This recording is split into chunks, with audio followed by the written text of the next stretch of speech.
Je ne vous décris pas la vie après la mort, hein. Je vous écris des étapes initiatiques de la vie après la mort.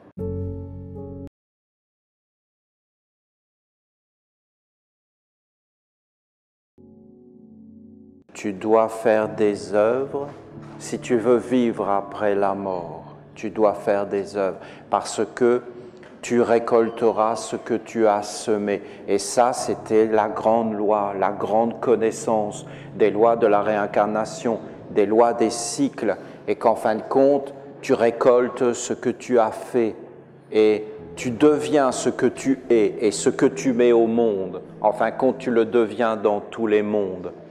Alors, il y a deux mondes. Il y a deux mondes. Il y a le monde des hommes, où le but, dans ce monde des hommes, c'est d'être un homme. C'est le but, un homme, une femme, un être humain. Et c'est le but de ce monde. Et ce monde, il cherche à continuer à faire vivre l'homme.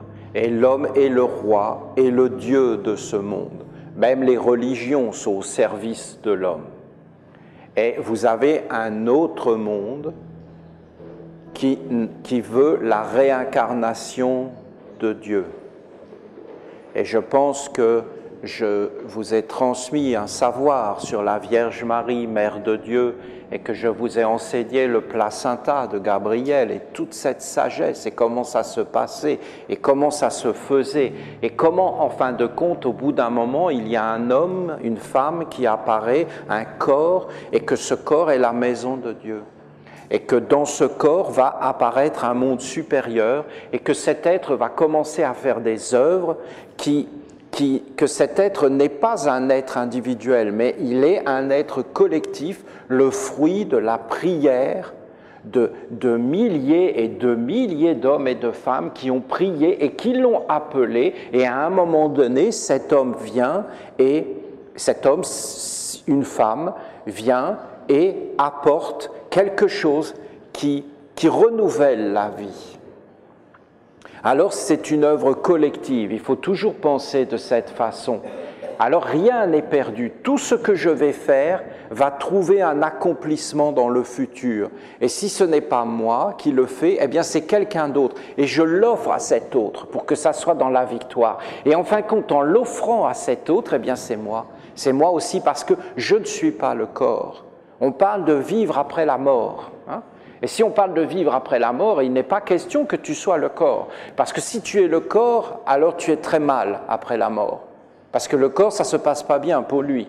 Et si tu es associé au corps et qu'il n'y a rien d'autre dans ta vie que le corps et que tu as vécu uniquement pour le corps, eh bien c'est terrible. Bien sûr, c'est très rare, les hommes ne vivent pas pour le corps. Dans le fond, ils vivent pour des choses et pas pour le corps. Alors ils se retrouvent dans ces mondes pour lesquels ils ont vécu. Et je vous dis, ça ne va pas bien loin. Le monde des hommes est un monde hiérarchisé, structuré, élaboré. C'est exactement comme la terre. Vous voyez la terre, eh bien il y a des êtres qui vivent sous la terre. Et là, il y a tout un monde, hein, c'est un univers sous la terre, hein, c'est la vie. Et s'il n'y a pas cette vie sous la terre, eh bien en réalité, il n'y a pas la vie au-dessus. Hein. Il faut qu'il y ait la vie du sol, le sol est vivant. Il y a là tout un tas d'animaux, des taupes, des choses, des êtres qui vont sous la terre, des êtres qui vivent sous la terre. Vous avez les vers de terre qui sont tellement importants. Parce que sans arrêt, ils digèrent la terre, ils font des choses là sous la terre qui permet à des êtres beaucoup plus nobles en apparence, mais dans le fond ils sont tous ensemble, eh bien d'apparaître, d'exister, de se manifester, par exemple les arbres, les fleurs, avec les parfums, avec les couleurs, et aussi alors des êtres plus hauts, plus grands comme les animaux et même les hommes. Et je vous le dis, dans le monde des hommes, c'est exactement la même chose. C'est-à-dire que c'est la maison. Et on construit une maison. Quand Uriel disait « vous devez faire une œuvre », je vous dis, l'œuvre, c'est de construire la maison. Soit la maison de Dieu, soit la maison de l'homme. Nous vivons dans des maisons. Vous avez vu son enseignement. Avant d'enlever la paille dans l'œil de ton frère, de ta sœur, de ton ami, de ton âme sœur, enlève l'immeuble enlève la maison qui est dans le tien, la maison, et c'est tellement plus vrai la maison. Et c'est vrai qu'on est dans une maison. On est dans une maison avec des fenêtres, avec des choses. Bon, lui, il a dit que toutes les fenêtres étaient fermées, que c'était irrespirable, parce qu'il parle de la maison aujourd'hui, c'est-à-dire des êtres qui sont très sectaires, très fanatiques, très dogmatiques, très sûrs d'eux, très dans des concepts. En fin de compte, c'est une maison de concepts. Pensez par exemple au communisme. Vous avez toute l'Union soviétique qui était dans la maison du communisme, c'était fabriqué. Les êtres pensaient communistes, mangeaient communistes, vivaient communistes, respiraient communistes, parlaient communistes, chantaient communistes. Vous entendez? La démocratie, c'est pareil, hein, c'est une maison. On pense démocrate, on chante démocrate. Hein, et quelqu'un qui n'est pas démocrate, il sent pas bon. Il ne pense pas comme moi, il n'est pas, non, il n'est pas bon, il n'est pas dans la même maison. Et c'est des maisons, et ces maisons, elles vont passer. Hein. Et les hommes vont passer avec. Et regardez comment ces maisons sont organisées. C'est dans notre œil, vous vous rendez compte, on est prisonnier. On est prisonnier de mondes qui ont été mis là par des êtres. Et maintenant, nous vivons la vie que ces êtres avaient pensée. Et nous sommes dedans. Et des êtres ont développé des habitudes de vie, des coutumes de vie. Et dedans, il y a eu des esprits, des génies, des égrégores qui se sont mis. Et en fin de compte, maintenant, ces êtres s'incarnent en nous. C'est des réincarnations. Et nous, en fin de compte, on nous donne une identité. Qui nous donne une identité, d'ailleurs? Qui nous la donne? Et on est tamponné, on est immatriculé, et on a une identité, on a un nom, on a un numéro. Et en fin de compte, on existe. On existe parce qu'on a ces numéros et qu'on a ces matricules et qu'on est reconnaissable, identifiable. Et en fin de compte, mais dans le fond, on ne sait pas qui on est, on ne sait pas qui a donné ces noms, qui nous a donné notre mode de pensée, notre façon de parler, notre éducation, notre culture. Et en réalité, si vous regardez, derrière, il y a des œuvres. C'est-à-dire, il y a des mondes avec des maisons. Des maisons. Et c'est une maison, et tu es dans une maison, et dans la maison, bien, soit tu es le ver de terre, tu es la taupe, tu vis sous la terre, tu es là juste pour que la terre soit fertile, ou alors tu es le patron de la maison. Ah, je peux vous garantir que le patron de la maison, il connaît des secrets, hein, de la maison du monde des hommes. Eux, ils savent qu'il y a des castes, hein, et qu'il est hors de question que tu montes dans les castes supérieures. La liberté, l'égalité, la fraternité, c'est pour les vers de terre. Mais en réalité, il n'y a jamais rien qui change pour les dirigeants, pour les artistes. Hein. Regardez d'ailleurs, vous verrez que c'est très surprenant. Vous verrez sans arrêt des êtres qui se réincarnent. Dans cette maison, nous avons besoin de musiciens, de tant de musiciens. Nous avons besoin de tant de chanteurs, de tant d'acteurs, nous avons besoin de cinéma, nous avons besoin de ça, nous avons besoin de ça. Donc il nous faut des quotas. Donc en fin de compte, on prend des êtres et on les incarne. Et on réincarne les êtres. Hein. Qu'est-ce que c'était beau de voir, comment il s'appelle, Thomas Dutronc. Hein, il est beau, hein, Thomas Dutronc. Hein. Il est beau, et vous voyez son père. Je ne sais pas si vous connaissez, non, vous ne connaissez pas. Et c'est fascinant, c'est séduisant, c'est fascinant, il est fascinant. Vous voyez un être qui se réincarne, même alors que son père est encore vivant. C'est magnifique à voir. Et si vous regardez bien des artistes, vous verrez toujours les mêmes visages, toujours les mêmes sons. Dans la sphère des artistes, c'est-à-dire que cette intelligence qui réincarne les artistes cherche les mêmes modèles. Et retrouve les mêmes et les réincorpore. Si vous êtes éveillé, vous allez voir. Et vous allez voir que dans le fond, c'est les mêmes êtres qui reviennent. Et quand un artiste a fonctionné, eh bien, il revient. Que ça soit lui ou pas lui, en tant qu'âme. Parce que vous comprenez, les religieux nous ont dit, vous avez une âme, ah, la belle affaire. La belle affaire. Vous avez une âme, elle est où? Au ciel. Oui, mais si tu ne vis pas avec, c'est comme si tu n'avais pas d'âme. Et si tu crois que tu vas retrouver un monde avec qui tu ne vis pas, mais est-ce que tu te rends compte la catastrophe que ce serait? Tu rencontrerais un monde que tu ne connais pas, ben tu es perdu. Tu es perdu. Déjà, tu es perdu parce que tu n'as plus de corps. Alors, je peux te dire que c'est une grosse claque. Hein, une grosse claque. Mais en plus, tu vas dans un monde où il n'y a rien que tu connais, ben, autant dire que tu n'existes plus. L'âme, il fallait vivre avec. C'était pas de dire j'ai une âme, il fallait vivre avec. Et pour vivre avec l'âme, il fallait faire tout un pont, tout un lien, toute une religion, toute une liaison, tout un mode de vie. Alors ces êtres, ils réincarnent. Qu'est-ce que je veux vous dire? Eh bien, ils se préservent et ils font des œuvres et ils maintiennent leur monde. Et ils le maintiennent par la magie, par la connaissance des lois. Par exemple, dans le monde des hommes, il faut des religieux. Donc, en fin de compte, vous avez des religieux. C'est une sorte de jet set, ils sont au sommet. Les religieux sont au sommet, ils sont au service, ils sont là, les cardinaux habillés avec toutes les robes violettes. Maintenant, c'est Christian Dior et tout ça. Et c'est très classe. Et en fin de compte, ils sont là et ils sont avec. Et vous voyez les dirigeants, tout ça. Et ces êtres font tout dans leur vie pour garder la mémoire.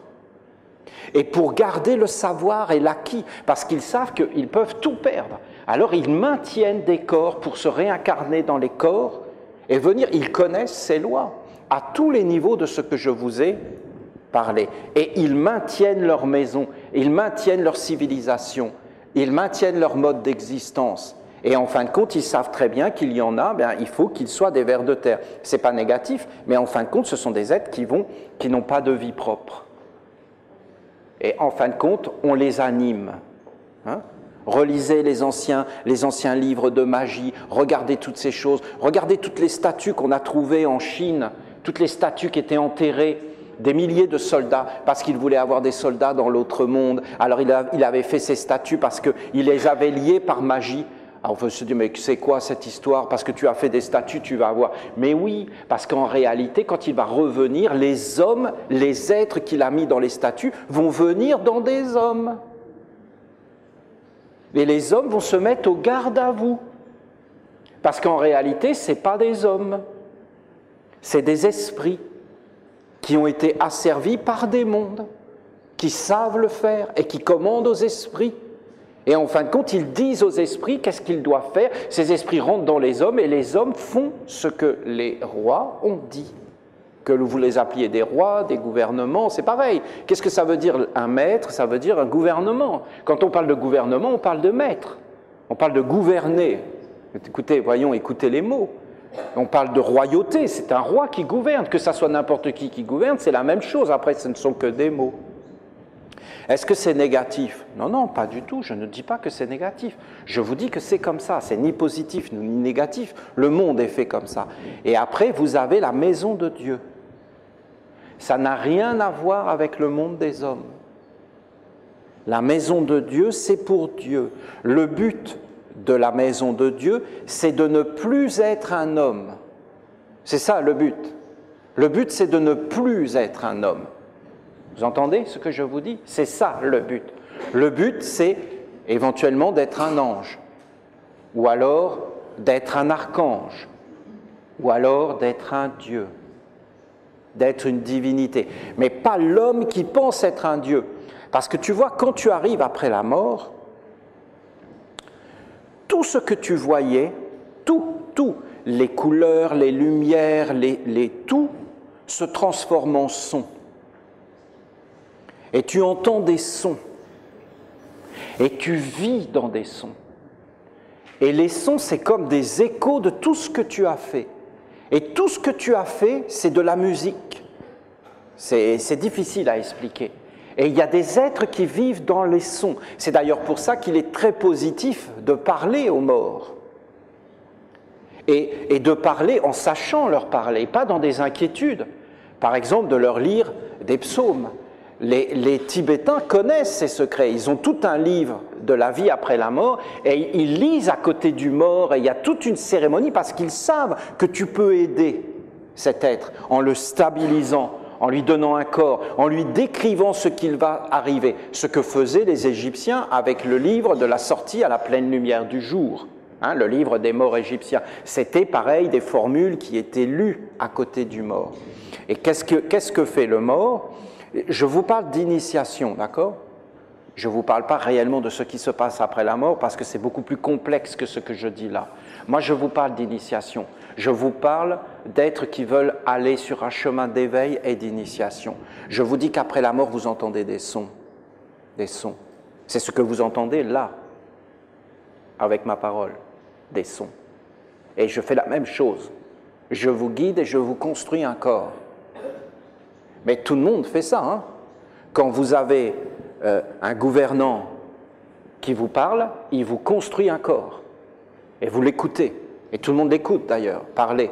Et il vous dit, l'avenir, ça va être ça, on va faire ça, telle réforme. Et tout le monde écoute. Et il est en train de créer la maison. Et il est en train de faire l'œuvre et d'appeler les génies, les esprits, les égrégores. Ça ne va pas du tout au même endroit. Ça va au recyclage. Mais ça continue à exister. Hein. Ça se maintient par des forces, par des pouvoirs, par des sacrifices, par des êtres qui sont dans la souffrance. Les animaux, les végétaux payent. Ils payent parce que ce n'est pas Dieu. Alors il faut qu'il y ait des êtres qui soient mis dans la souffrance pour que les autres soient dans le bonheur. C'est terrible. Hein? Plus il y en a qui souffrent, plus il y en a qui sont dans le bonheur. Je ne vais pas rentrer dans ce monde. Plus il y en a qui sont endettés, plus il y en a qui sont riches. Plus il y en a qui meurent, plus il y en a qui arrivent à vivre après la mort. Alors le royaume de Dieu, c'est autre chose, c'est un autre monde, ça n'a rien à voir avec le monde des hommes. D'ailleurs, les anges ne s'approchent jamais du monde des hommes, jamais des hommes. Dieu ne s'approche jamais du monde des hommes, c'est un monde qui est entendu à part et qui n'a rien à voir avec ces mondes de la lumière. On peut appeler les anges dans le monde des hommes, mais ce sont des anges de concept. Et les hommes peuvent appeler Dieu dans le monde des hommes, ce sont des concepts, des égrégores. Alors, tu dois faire une œuvre dans la maison de Dieu. Après, tu entends des sons quand tu es mort. Après, tu rentres dans un monde où il n'y a plus de corps, ni même de son, ni même de couleurs, ni quoi que ce soit, parce que toutes les couleurs se sont transformées en sons. Et là, tu entres dans un monde où le principe qui animait ta vie intérieure, au quotidien, pas le corps, ce qui animait ta vie intérieure, pas ce qui animait ta vie intérieure à toi, mais le principe, c'est-à-dire ton Dieu, le principe qui t'animait dans le secret de ton intimité, de ta vie intérieure, il apparaît. Et là, tu n'as plus de corps. Et là, ce principe, c'est la source de ta vie. Si ce qui t'animait, c'était l'espoir de gagner au loto, eh bien, tu es dans un monde, et on voit tout à fait où tu vas aller. Parce que la mémoire de tous les êtres qui vivent pour gagner au loto, qui forment un égrégore d'une puissance colossale, parce qu'il y a toute une philosophie derrière, tout un monde, eh bien, il va aller dans un monde où il n'y a pas grand-chose, on se comprend. Par contre, quelqu'un qui a donné sa vie à la musique, dans le monde des hommes, va continuer à vivre dans tous les musiciens. Et va sûrement se réincarner dans une mémoire de musique pour faire évoluer la musique dans le monde des hommes. Parce qu'il faut que la musique évolue dans le monde des hommes. Il faut que les choses progressent ou alors régressent, mais il faut que ça bouge. Parce que c'est jamais stable. Il faut toujours recréer le monde. Sans arrêt, il faut le recréer et le refaire. Donc se réincarner, donc faire tous les échanges. C'est comme une vaste nourriture. En fin de compte, les hommes servent de nourriture à des mondes qui mangent à travers eux. Si tu as été dans la lumière, si tu as donné vie à la lumière à l'intérieur de toi, si tu étais dans la prière, si par exemple tu as pris une parole de Jésus et que tu l'as portée en toi, qu'elle t'a éclairé, qu'elle t'a parlé, qu'elle a éclairé le monde, une parole de Jésus, une parole de Mahomet, une parole de Bouddha, une parole d'un de ces êtres qui était la maison de Dieu, un pharaon sur la terre, un vrai roi, un être qui a construit la maison pour Dieu, qui ne voulait plus être un homme. Alors tu vas commencer à entrer dans une vie intérieure beaucoup plus grande, plus lumineuse. Parce qu'en fin de compte, ce que tu as fait, c'était quelque chose qui au bout d'un moment, va aller pour la lumière. Si c'était que pour toi, ça va rester pauvre. Si tu as commencé à le faire pour qu'un fils de Dieu apparaisse, automatiquement tu as une vision qui était plus grande que ton corps. Et alors, si tu es rentré dans des mondes invisibles, que tu as compris les processus, des pensées de ton corps, de ton organisme, comment ça fonctionnait, et qu'en fin de compte, tu t'es dit, il faut que ça apparaisse, il faut qu'il y ait la lumière, et si tu as fait des œuvres pour Dieu, en dehors de ton corps, là, tu as une immense force. Parce que, tu vois, le grand problème, après la mort, c'est le corps. Si tu as vécu pour le corps, c'est terrible. Mais si tu as réussi à vivre ce que vient de dire l'archange dans le temple, fais des œuvres, mais pas physiques uniquement. Fais des œuvres où il y a les esprits, les génies, les égrégores, de façon à ce que ces esprits, ces génies, ces égrégores, qui sont plus grands que le corps, parce que eux, quelque part, ils ont une forme d'immortalité, pas dans le sens qu'ils sont immortels, ils ne se transformeraient pas, parce qu'ils se transforment en réalité, mais ils sont immortels dans le sens qu'ils restent conscients et vivants à travers les hommes. Mais ils peuvent être conduits dans la chute, comme la musique aujourd'hui, et dans le côté destructeur. Alors, en réalité, si tu as fait une œuvre plus grande et que tu es entré pour le bien de Dieu, alors tu peux peut-être passer l'étape d'après, qui est très difficile à passer, parce que quand tu entres dans cette étape, c'est le silence, il n'y a plus rien. Là, ce sont des mots, hein. Ce sont des mots, d'accord? Il n'y a plus rien. C'est le néant. Et là, tu es perdu, si tu n'es pas préparé. Si tu es préparé, non, parce que tu t'es entraîné. Tu as mis le corps dans la posture, et tu es entré dans le silence, et tu es entré dans l'immobilité, tu as transformé ton corps en pierre, tu as respiré avec les plantes, tu as porté les animaux en toi, tu as pensé comme un homme, et après tu as été vers les vertus des anges, hein, tu as fait des concepts, toutes ces choses, tu vas les retrouver. Et en fin de compte, tu es entré dans le non-corps, tu t'es habitué à faire ces choses. Donc quand tu vas entrer dans le non-corps, là où il n'y a rien, tu vas rester calme. Si tu perds ton calme, la peur par exemple, si elle vient là, parce que quand tu entres dans l'étape d'en dessous, là où c'est l'origine de ta vie intérieure, il faut que tu saches que tout ce que tu as fait dans ta vie est amplifié. C'est comme une énorme caisse de résonance.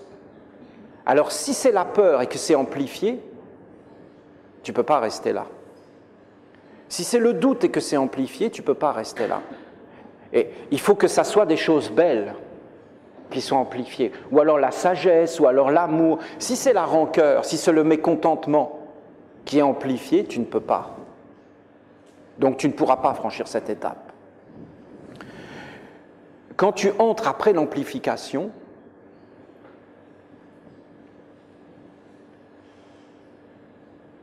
là tu entres, il n'y a rien. Mais c'est comme une antichambre d'un autre monde dont rien ne peut être dit. Parce que là, tu ne peux plus être un homme. Donc tu n'as plus aucun repère de ce que tu es maintenant. S'il y a quelque chose qui apparaît, n'importe quoi, et que tu te dis « Ah !» et que tu fais une référence au corps, boum, c'est fini. Et si tu arrives à être vierge, c'est pour ça qu'on parlait des vierges, alors tu entres dans le royaume de Dieu. Voilà, je vous ai décrit, je ne vous décris pas la vie après la mort, hein. Je vous écris des étapes initiatiques de la vie après la mort. Quand tu es dans le corps, tu es dans la prison, sache-le.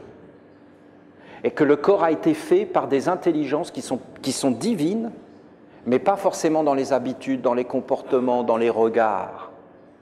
Tu as des défauts, pas simplement les tiens, mais aussi ceux que les autres mettent sur toi par leurs yeux. Tu peux t'enfermer toi-même dans tes yeux, mais tu peux être enfermé par les autres. Tu comprends? Et tu as vraiment les défauts que les autres mettent sur toi. Hein? Tu comprends? Est-ce qu'on peut enfermer quelqu'un par les yeux? Oui. Si ce que je vous dis là était pris en compte, on aurait une toute autre façon d'éduquer les enfants.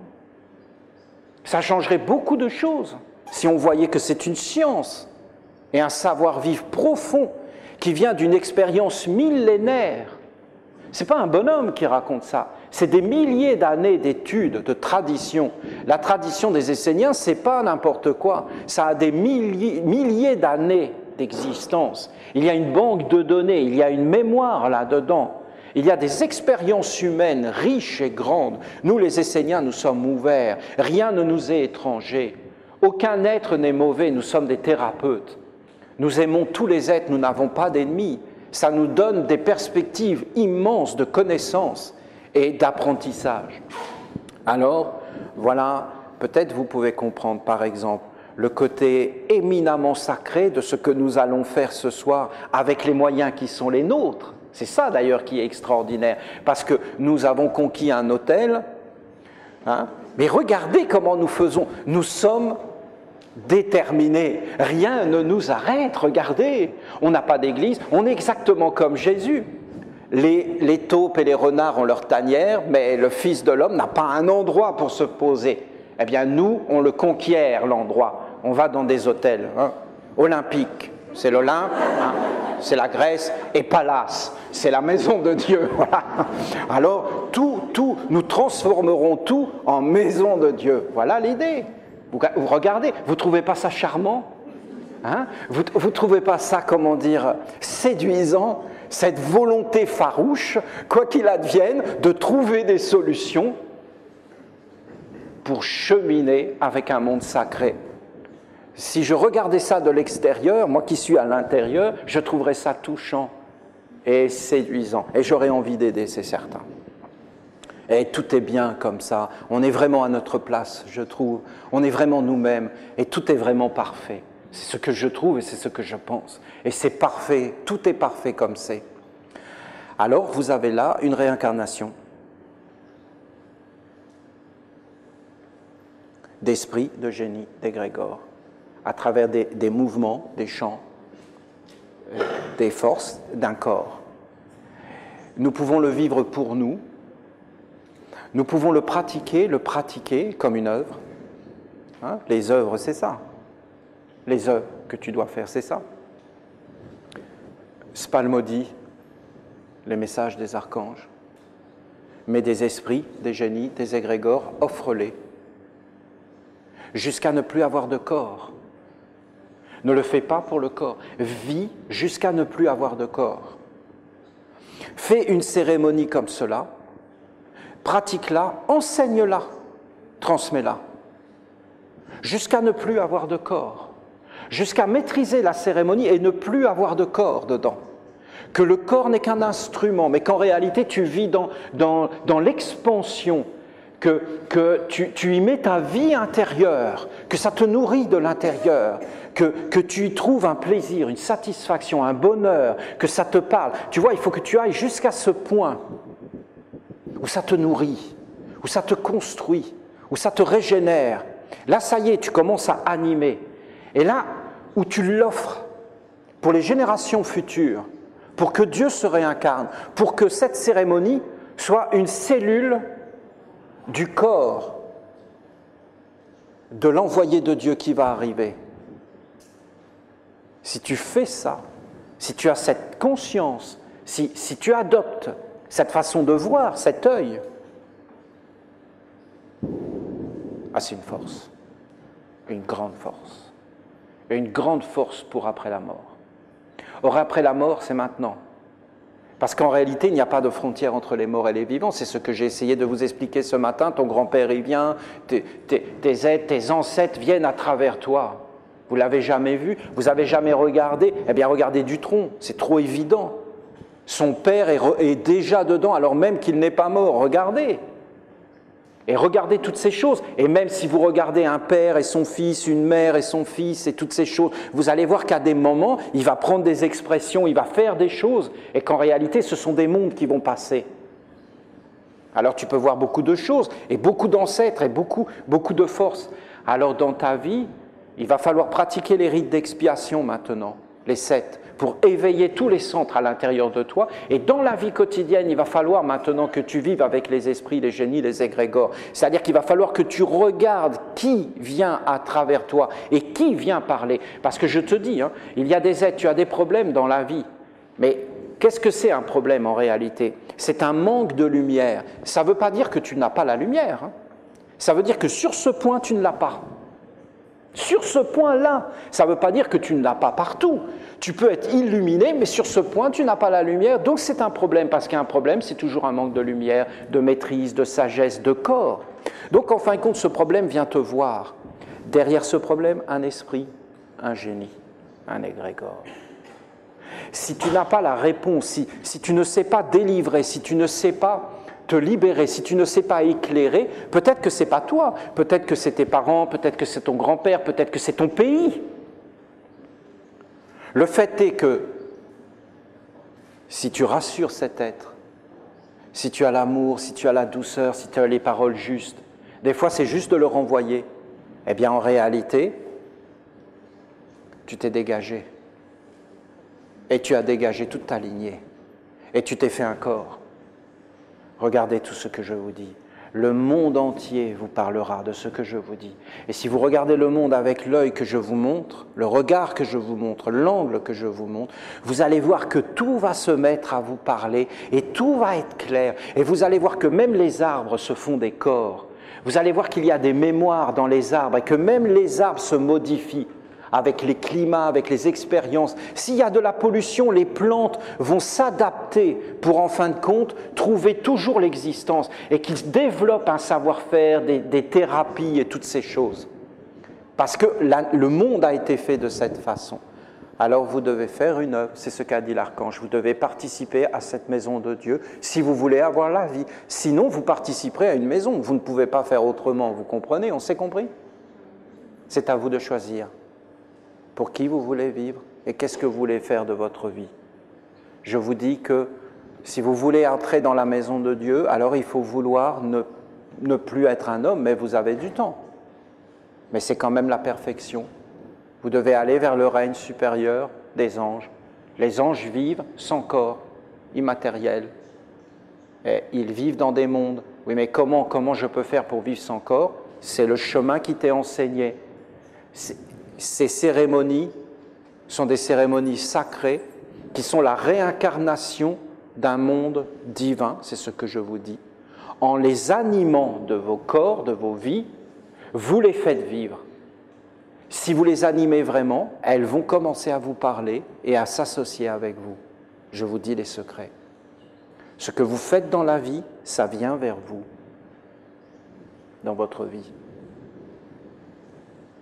C'est des mystères, c'est des secrets.